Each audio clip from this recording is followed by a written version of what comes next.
এইখন শংকৰ আজান নে শংকৰ মাধৱৰ দেশ আপোনালোকে কোৱাৰ প্ৰয়োজন নাই, আপোনালোকৰ পৰা জনাৰো আমাৰ দৰকাৰ নাই। এই দেশখন কাৰ?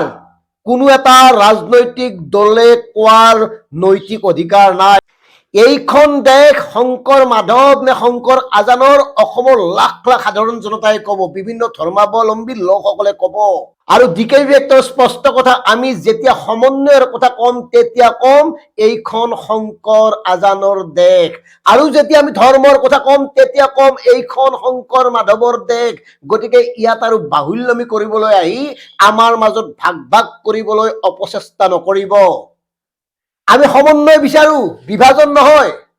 অসমত থকা প্ৰতিগৰাকী ভাৰতীয় লোক তেওঁ যি ধৰ্মৰেই নহওক, তেওঁলোকৰ লগত আমি ভাতৃত্ববোধৰ সম্পৰ্ক বজাই ৰাখি চলিব খোজো, আৰু তাতেই আপোনালোকে ক্ষুণ্ণ হৈ এই বিভাজন কৰে।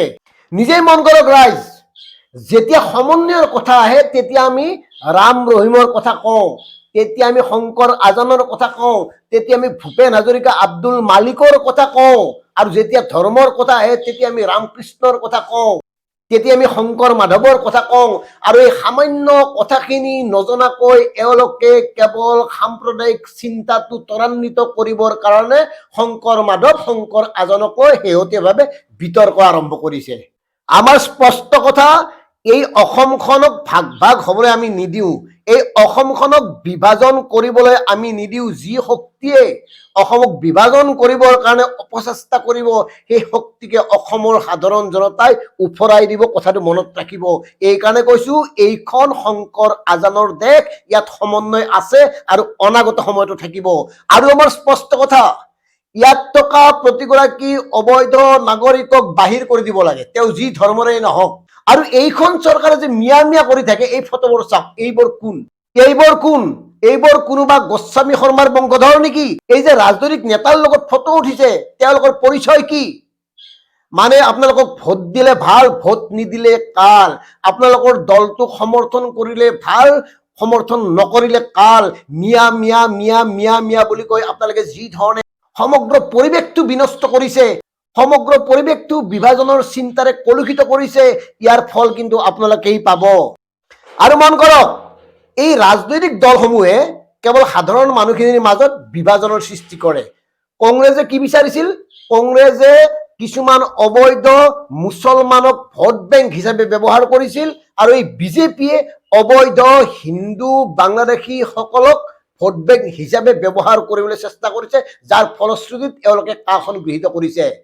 মানে সাধাৰণ মানুহখিনিক, খিলঞ্জীয়া মানুহখিনিক এওঁলোকে বৰ বিশেষ গুৰুত্ব নিদিয়ে, দিবলৈ নোখোজে, কাৰণ এওঁলোকৰ তাত কাম নিহিজে।